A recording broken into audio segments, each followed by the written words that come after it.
ये हमारे पास treadmill repair होने आई थी, तो अल्हम्दुलिल्लाह इसे हमने ओके कर दिया। इसमें इशू ये था कि इसका इंक्लाइन वर्किंग नहीं कर रहा था। अभी हम आपको इंक्लाइन चलाकर भी दिखाते हैं। ये मोटर की आउटपुट आ रही है, ये कार्ड है इसका, और इंक्लाइन आपको दिखाते हैं।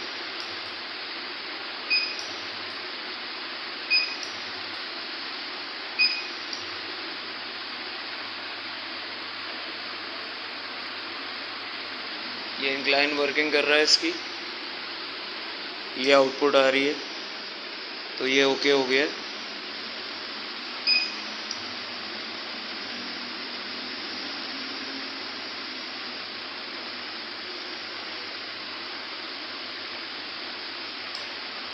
ये तकरीबन 1 मिनट हमने चला के देख लिया इसे।